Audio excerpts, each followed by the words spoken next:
देखिए भाई, एविडेंस में धारा 106 तक पढ़ा गया था आपका। 107 से लेकर जो ये 100 आपका 14A तक है, ये प्रिजम्पशन के बारे में है। अब प्रिजम्पशन के बारे में है तो इसको छोड़ लेना चाहिए आपका। लेकिन जो धाराएं हैं, सबसे अच्छा तरीका है एक जगह आपका छोड़ लेना है कि कौन सी धारा में किस उपधारणा के बारे में बात की गई है। ये भी एक क्वेश्चन नया मॉडल बनता है। तो 107 से लेकर और 114A तक अच्छे से इसको अलग से लिख लीजिए। तो अब इसको आपका 3 एंगल बनाना है।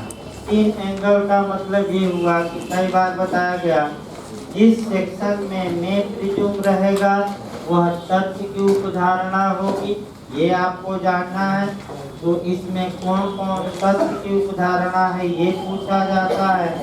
जिस ऑप्शन में शैल प्रिज्यूम यानी कि आपका उपधारणा करेगा रहेगा वह विध की उपधारणा होगी। लेकिन विध की कैसी उपधारणा? खंडनी। और जिस ऑप्शन में आपका कंक्लूसिव प्रूफ रहेगा यानी कि जिस लेयर एक्ट में जिस सेक्शन में कंक्लूसिव प्रूफ रहेगा यानी कि हिंदी में निश्चायक सबूत, ये जो उपधारणा होगी ये आपका विध की उपधारणा ही होगी, लेकिन ये अखंडनी होगी। यानी कि विध की कैसी उपधारणा? अखंड। ये मैं बता चुका हूँ। अब 107 से लेकर 114A तक एक मॉडल ये बनता है कि कौन कौन सी धाराएं किस उपधारणा पर आधारित है, ये लिख लेना है। लिख लीजिए। तो पहले निश्चायक सबूत देखा जाए। पिछली बार यूपीजे में ये क्वेश्चन आया है। तो इधर जो निश्चायक सबूत मिलेगा धारा 112 और धारा 113। कौन से सेक्शन है? लिख लीजिए। कंक्लूसिव प्रूफ या निश्चायक सबूत की धारा में है तो धारा 112 और धारा 113। इसके बाद पिछली बार यूपीजे में क्वेश्चन बना कि कंक्लूसिव प्रूफ या निश्चायक सबूत किन धाराओं में है। एक धारा और है जो प्रिजम्पशन से बाहर की है और वह 41। तो उसको अलग से मैं लिखवाया हूँ, लेकिन एक जानते रहिए कि एक धारा और है। कौन सी? 41।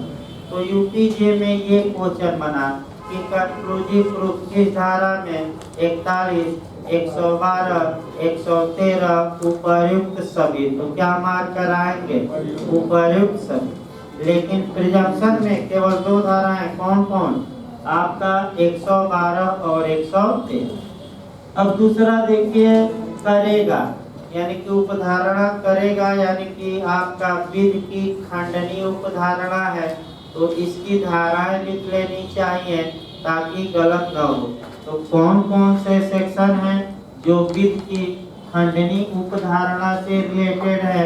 तो उन धाराओं को लिखिए। 107, 108, 109, 110, 111, 111A। इसके बाद आपका 113B। ये नहीं भाई, ये तो गलत होता है। 113 अभी है। ये विध की उपधारणा लिखवाई जा रही है। फिर एक बार याद रखिए, करेगा यानी कि विध की कौन सी उपधारणा हम लिखवा रहे हैं? खंडनी। इसके बाद 114A यानी कि 1, 2, 3, 4, 5, 6, 7, 8। इधर की कौन सी धारा है? शैल प्रिज्यूम में आएंगी यानी कि विध की खंडनीय उपधारणा में। तो फिर इसको रट कर जाइएगा, 113 ही मार दीजिएगा। पिछली बार यूपीजे में लोग यही गलत किए थे और बिहार ने भी सौभाग्य से पूछ ही दिया 113A। और यहाँ से लोग गलत करके आते हैं, यहाँ से रट कर जाइए। ये आपका विध की कौन सी उपधारणा हुई? खंडनी। यानी कि शब्द किसका यूज हुआ है? शैल प्रिज्यूम का। फिर एक बार 107, 108, 109, 110, 111, 111 है, 113 भी और 114A। ये विध की कौन सी उपधारणाएं हैं? खंडनी।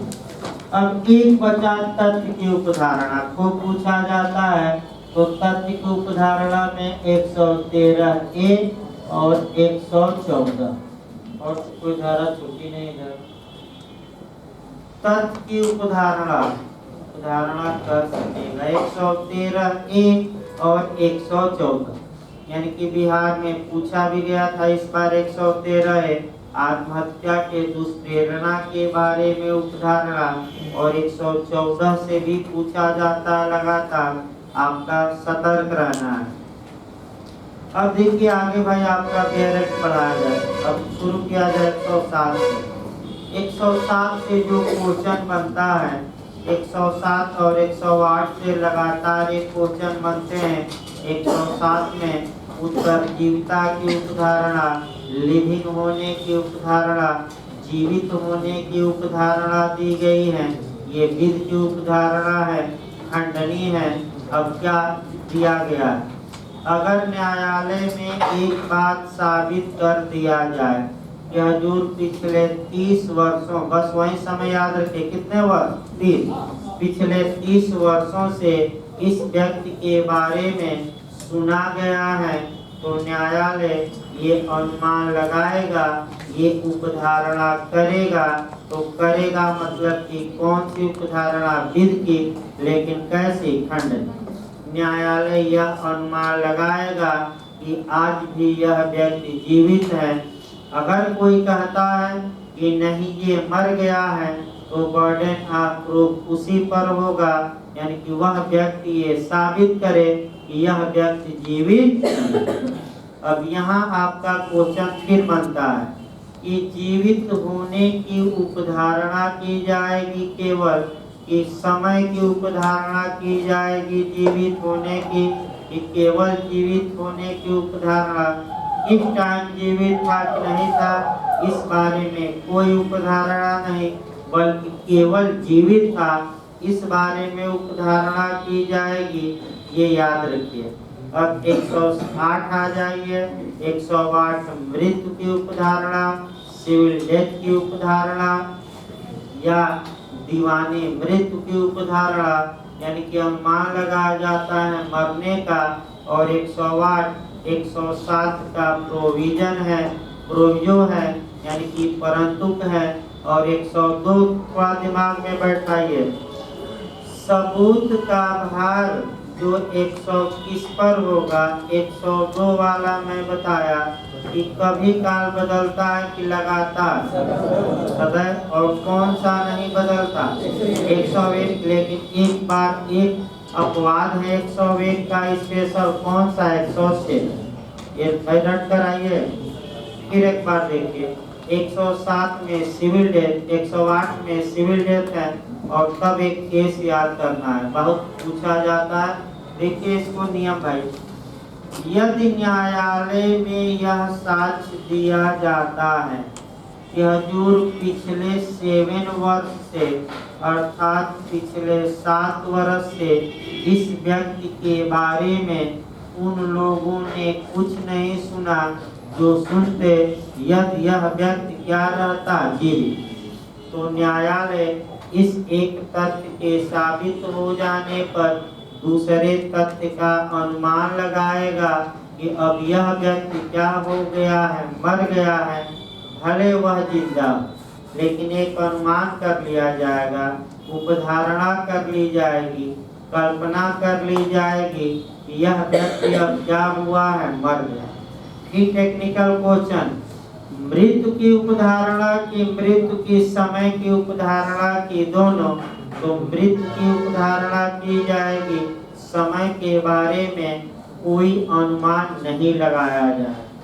अर्थात जो व्यक्ति ये कहता है कि ये 5 जनवरी को दिन में 10 बजे मरा, तो उस व्यक्ति को ये बात कोर्ट में क्या करनी पड़ेगी, साबित। इस बारे में न्यायालय कोई अनुमान नहीं लगाएगा, केवल ये अनुमान लगा सकता है कि अब ये क्या हो गया होगा, मर गया।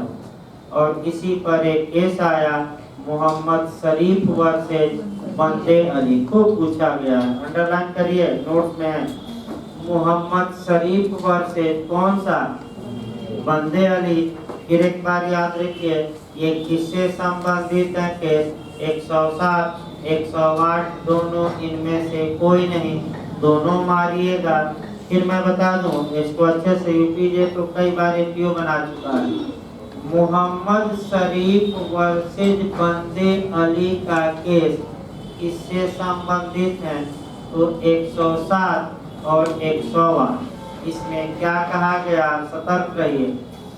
108 के तहत मृत्यु की उपधारणा की जाती है, न कि मृत्यु के समय, डेट की समय की नहीं। और डेट और समय अलग से क्या करना पड़ेगा, साथ ये दिमाग में बैठा लीजिए, बहुत अच्छा क्वेश्चन बनता है, नोट में है। इसके बाद आइए आपका अगली धाराएं देखी जाए भाई। आपका अगली धारा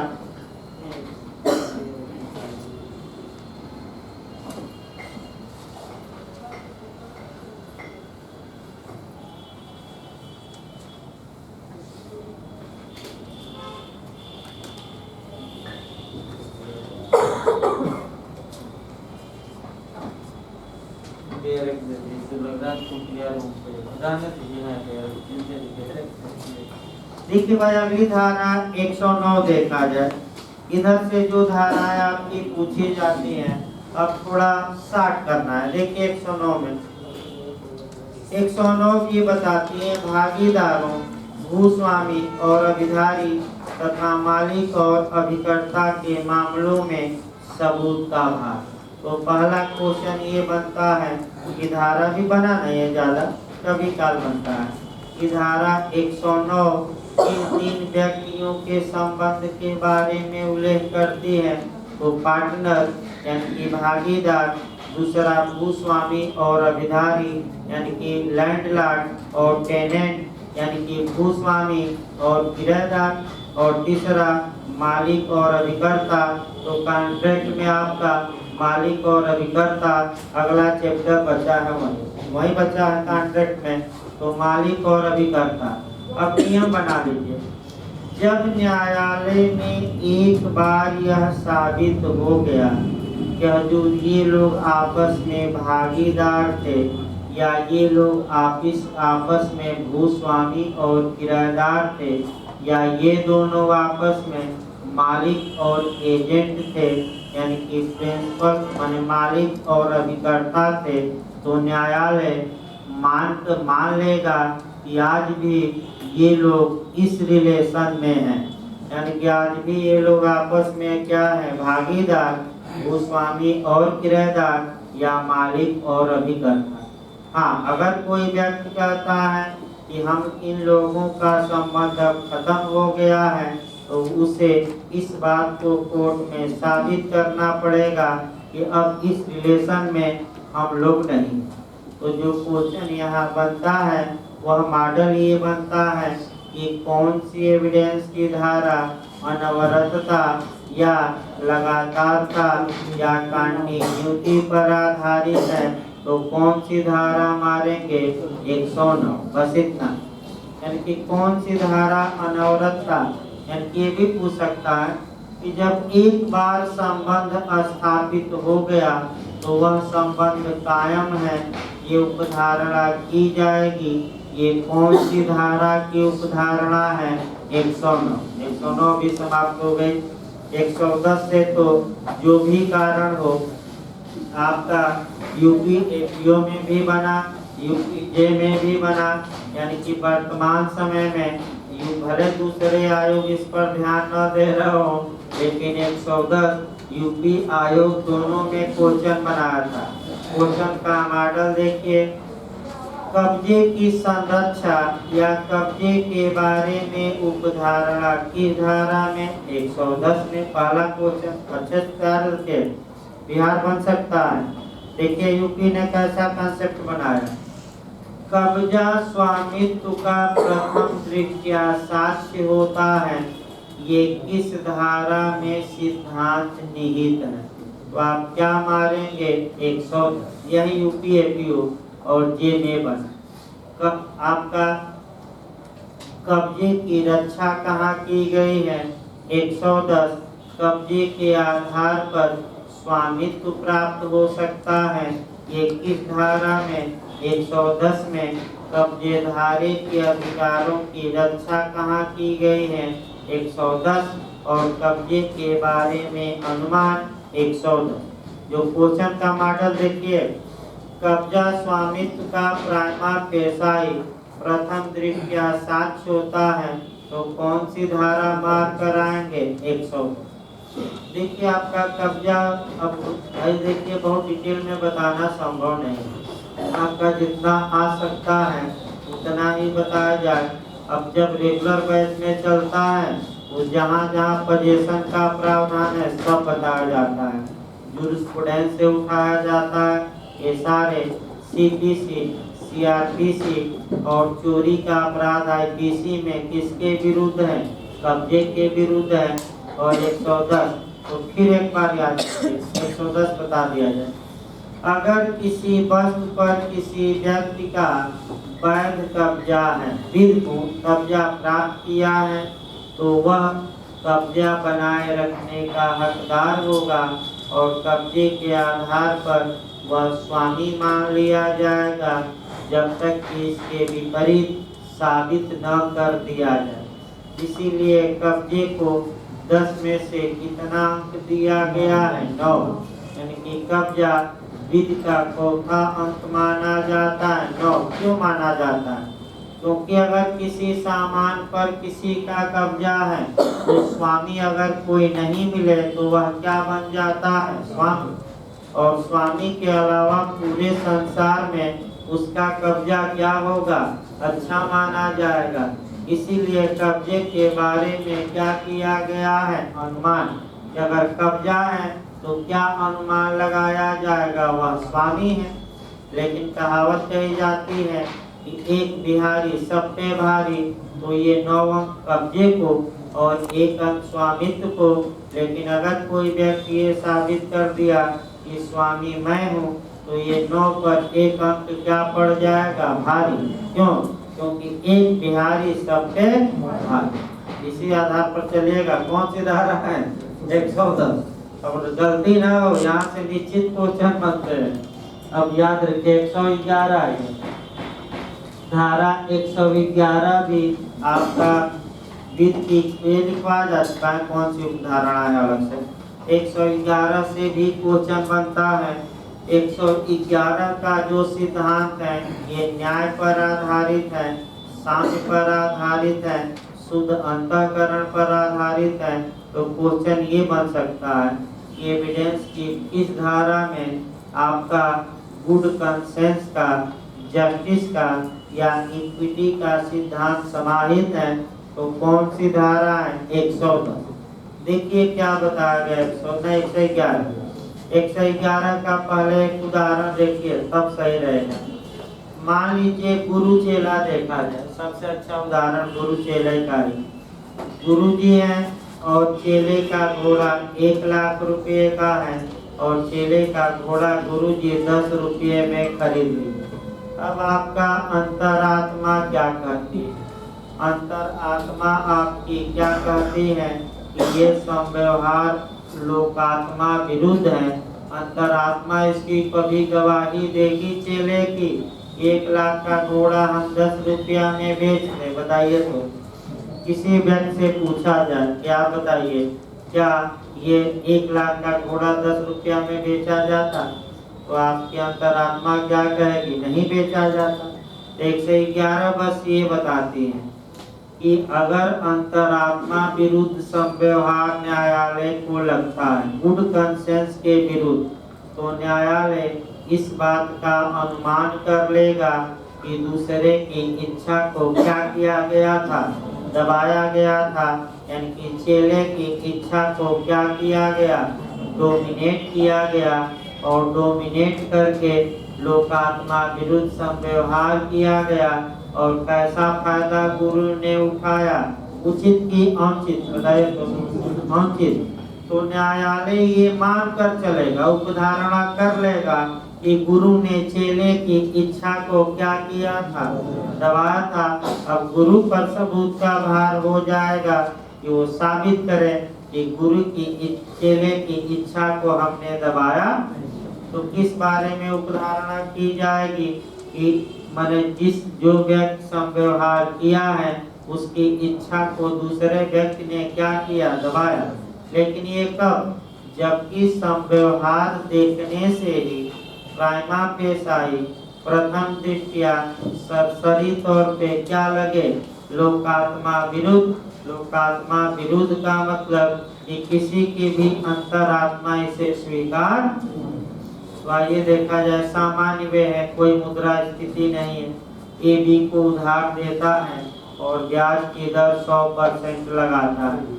आप लोग ये बताइए, क्या ये संभव है सामान्य वे में कि 100% पर ब्याज पर रकम दी जाए? तो ये इसका मतलब ये हुआ कि ये संव्यवहार अंतरात्मा के क्या है, विरुद्ध है। अतः न्यायालय ये मान लेगा, धारणा करेगा कि जिसको उधार दिया गया है उसकी इच्छा को दबा दिया गया और आपका अनुचित फायदा उठाया गया। तो आप लोग तुरंत कॉन्ट्रैक्ट में जाइए, ये संव्यवहार किस धारा से कवर होगा? तो जब भी आपका 111 पढ़िए, संविदा अधिनियम की धारा कौन पढ़ना है, 16, और 16 का प्रभाव किसमें दिया गया है, संविदा अधिनियम की धारा 19 पे। देखिए 19 से आपका एक बार पूछा गया कि 1899 में जोड़ी गई, जोड़ी ही इसलिए गई कि जो 100% ब्याज लगाया गया है आपका, न्यायालय उचित ब्याज दिलवा सके, 4%, 5%, 10%, जो भी न्यायालय। और इसी में एक हिंदुला का सिद्धांत, दमदूपत का सिद्धांत, दमदूपत का सिद्धांत देखिए राजस्थान ने बनाया और फिर रिपीट कर दिया किसने, आपका बिहार।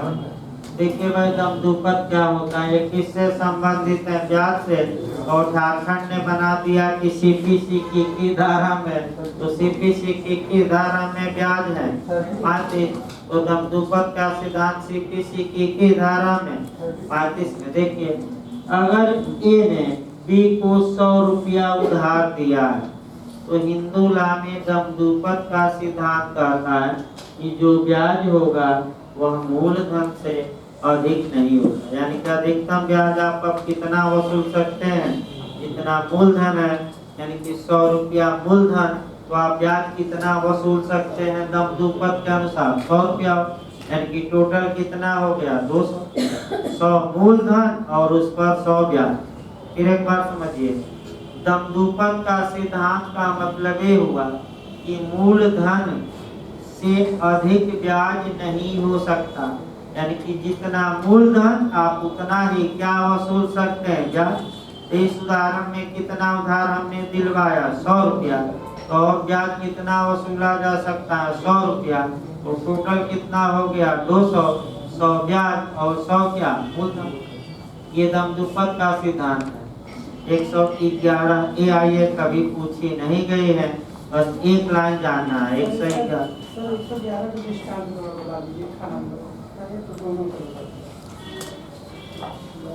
देखिए भाई आपका कक्षीकार द्वारा अटर्नी के पक्ष में, कक्षीकार माने क्लाइंट, मुवक्किल ना तो लिख लीजिए। कक्षीकार मतलब मुवक्किल और अटर्नी का मतलब कि वकील, ना तो लिख लीजिए। कक्षीकार द्वारा अटॉर्नी के पक्ष में किए गए विक्रय का सद्भाव कक्षीकार द्वारा लाए गए वाद में प्रश्नगत है। संव्यवहार का सद्भाव साबित करने का भार अटॉर्नी पर। देखिए वही 16 से ही चला जाए, कॉन्ट्रैक्ट धारा 16 से। इधर वकील साहब हो गए ए और उसका क्लाइंट कौन हो गया बी। अब बताइए क्या दोनों व्यक्तियों के बीच क्या ऐसा रिलेशन है कि एक व्यक्ति दूसरे की इच्छा को दबा सकता है? तो आपका वकील साहब ने क्या किया कि क्लाइंट की इच्छा को दबा दिया और दबा के क्लाइंट का जो 1 लाख का घोड़ा था कितने में ले लिए, 10 रुपये। क्लाइंट भागा आया और कहा कि हजूर देखिए ये जो संव्यवहार है ये तो लोकात्मा या अंतरात्मा या गुड कंसेंस के क्या है, विरुद्ध है। आप उपधारणा करिए कि वकील साहब ने मेरी इच्छा को क्या किया, दबाया, और दबाकर कैसा फायदा उठाया। तो न्यायालय बी के पक्ष में यानी कि क्लाइंट के पक्ष में उपधारणा करेगा कि क्लाइंट की सम्मत स्वतंत्र नहीं थी और वकील साहब ने इसकी इच्छा को दबा के अनुचित फायदा उठाया, यानी कि वकील साहब सद्भावना में कार्य नहीं किए। कैसे किए? अब जैसे ही बी के पक्ष में प्रिजम्पशन होगा, मैं बताया था दस्तावेज में प्रिजम्पशन करेगा क्या, साक्ष्य नहीं होता बल्कि सबूत के भार को क्या करता है, सिर्फ। तो जो बी पर सबूत का भार था कि साबित करे कि हमारी इच्छा को दबाया गया, अब गुरु पर वकील साहब तो सबूत का भार जाएगा और वकील साहब अब साबित करेंगे कि क्लाइंट से हमने समव्यवहार किया, संविदा की, इसकी इच्छा को हमने दबाया नहीं बल्कि सद्भावना में हमने क्या किया, समव्यवहार। नहीं साबित करते तो समव्यवहार ये क्या होगा, रद्द। ये उपधारणा से आपका 16 से भी कवर होती है। देखिए दूसरा पुत्र द्वारा जो कि हाल में ही प्राप्त वह हुआ है, पिता को किए गए किसी विक्रय का सद्भाव पुत्र द्वारा लाए गए वाद में प्रश्नगत है। अब आइए, क्या पिता पुत्र का रिलेशन ऐसा है कि नहीं कि पिता पुत्र पर कोई प्राधिकार रखता है, क्या इच्छा को दबा सकता है? बताइए, है कि नहीं है? तो पिता ने क्या किया, पुत्र की इच्छा को दबाया और दबाकर अनुचित फायदा उठाया, संविदा कर। पुत्र भागा आया कोर्ट में और कहा कि पिता ने तो हमारी इच्छा को दबा के दुर्भावना में क्या किया, हमसे अनुचित फायदा उठा लिया। तो न्यायालय उपधारणा कर लिया कि पिता ने पुत्र से अनुचित फायदा उठाया है। सबूत का भार अब किस पर शिफ्ट हो गया, पिता पर, कि पिता साबित करे कि ये सब व्यवहार हमने कैसे किया था, सद्भावना की दुर्भावना। नहीं साबित पिता कर पाते हैं तो न्यायालय क्या करेगा, संव्यवहार को। ये दोनों उदाहरण आपका कॉन्ट्रैक्ट धारा 16 में भी गवर्न होते हैं, इसीलिए आपका छोड़ा गया। तो देखिए आगे भाई, अब भाई कहें मैंने आपत्ति हो तो आप बोल सकते हैं बीच में, उसको डिटेल में और बताया जाएगा, थोड़ा समय कम है। अगला 111A, कुछ अपराधों के बारे में उपधारणा। इसमें 3 लाइन बस जानना है, ज्यादा नहीं। कुछ अपराधों के बारे में उपधारणा, तो सरकार ने किसी एरिया को डिस्टर्ब एरिया घोषित किया हो, यानी कि विक्षुब्ध क्षेत्र घोषित किया हो, इसका मतलब ये हुआ कि डिस्टर्ब एरिया। वह कितने माह तक डिस्टर्ब एरिया रहा हो, ये आपको याद रखना है। कितने महीने तक? 1 महीने तक।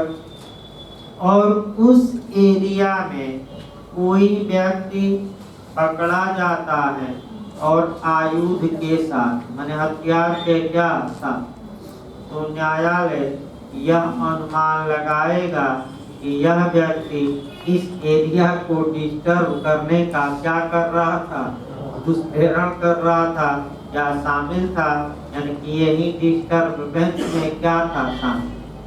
फिर एक बार याद रखिए, 3 शब्द ज्यादा नहीं पढ़ना है, 3 शब्द में ये पढ़ना है कि कोई एरिया कैसी एरिया घोषित हुई हो, डिस्टर्ब। वही पुराने लोग जो यूपी एपीओ दिए हैं, थोड़ा दिमाग लगाएं। विक्षुब्ध या अशांत क्षेत्र कौन घोषित करती है, राज्य सरकार। और आपका पुलिस अधिनियम की किस धारा के तहत, धारा पुराने लोगों को याद होना चाहिए, किसके तहत? 15 नहीं भाई, 15 ठीक है, 15 में वो प्रचलित था। 15। तो विक्षुब्ध एरिया में अतिरिक्त बल लगाया जाता है, उसकी वसूली वहीं के निवासियों से होती है, ये नहीं कि बाहरी। तो 15 धारा आप पढ़ सकते हैं। डिस्टर्ब एरिया के बारे में कौन, पुलिस एक्ट की कौन सी धारा, 15। अब नए लोगों के लिए नहीं पढ़ना भाई, जब तक यूपीएससी ना आए, लेकिन पुराने लोग वो रिलेट करके पुलिस एक्ट भी दिमाग में क्या किए रहे, तो यही आपका नियम है। फिर एक बार देख लीजिए इसको, कोई क्षेत्र हो जिसे एक ऐसा क्षेत्र घोषित किया गया हो, डिक्टर किसने घोषित कर रखा हो, सरकार ने कितने माह तक डिक्टर रहा हो, 1 माह तक, और कोई व्यक्ति आयुक्त के साथ उसमें क्या होता है, गिरफ्तार या पाया जाता है, तो न्यायालय यह उपधारणा करेगा कि इस एरिया को डिस्टर्ब करने में यह शामिल था। याद रखिए, लेकिन हथियार के साथ पाया गया, वैसे नहीं। 111 एक के बाद 112 से हमेशा क्वेश्चन बनता है। 112 भी बहुत अच्छी धारा है। यूपी ये बिहार हर एक जगह क्वेश्चन बना है, गलत हो। पहले आप उठाइए कंसेप्चुअल क्वेश्चन भाई, कंक्लूसिव प्रूफ से हम उठाते हैं। एविडेंस की धारा 4 में निश्चायक सबूत की परिभाषा दी गई, यानी कि भारतीय साक्ष्य अधिनियम की धारा 4 में निश्चायक सबूत को परिभाषित किया गया है, जिसके तहत, अब देखिए कंक्लूसिव या काट तर्क होता क्या है, जहाँ के फेयर एक्ट में यह वर्णित हो कि आपका कोई तथ्य किसी दूसरे तथ्य का निश्चायक सबूत होगा, वहाँ न्यायालय एक बात के साबित हो जाने पर दूसरी बात का अनुमान लगाएगा और उसका खंडन करने का या ना साबित करने का मौका नहीं देगा। क्योंकि ना साबित करने का मौका नहीं दिया जा रहा है, इसीलिए इसे अकाट्य तर्क या निर्विवाद प्रमाण कहते हैं। तो अकाट्य तर्क या निर्विवाद प्रमाण, तो एविडेंस में पहले न जाकर पहले हम एक उदाहरण आईपीसी से बताते हैं। आईपीसी की धारा 82 से, चलिए बताइए, तो 82 में कितने साल से कम का बच्चा, 7 साल से कम, आपका कैसी उपधारणा है, निश्चायक है, अकाट्य है और पूर्ण उन्मुक्ति है, बालक को किसी में पूर्ण उन्मुक्ति है, और डोली कैपेक्स की डोली इनका टैक्स मतलब अक्षम गुड़िया। इस बार यूपी में आ गया था कि अक्षम गुड़िया का सिद्धांत आईपीसी की धारा में 82। अब इसी पर पहले उदाहरण समझिए, एविडेंस में भी ना जाइए, ये भी याद रखना 112 पर। देखिए पहले भाई इस पर, एक बच्चा है 6 साल का और बी को उपहत्य कारित करता है, यानी कि क्या पहुंचाता है, चोट पहुंचाता है। एक के खिलाफ FIR होती है, एक के खिलाफ न्यायालय में मुकदमा चलता है, एक अभियुक्त है और अपना बचाव आईपीसी की धारा के तहत लेता है 82 के। अब आप बताइए, कल नहीं परसों बताया गया था कि 76 से लेकर आईपीसी 106 तक जो बचाव दिए गए हैं उनको साबित करने का भार किस पर होगा, अभियुक्त पर कि अभियोजन पर, अभियुक्त पर। और एविडेंस की कौन सी धारा बताई गई थी, 105। और पिछली बार बिहार जे में पूछा गया था, कौन सी धारा है, 105। भाई कंसेप्ट बनाते रहिए।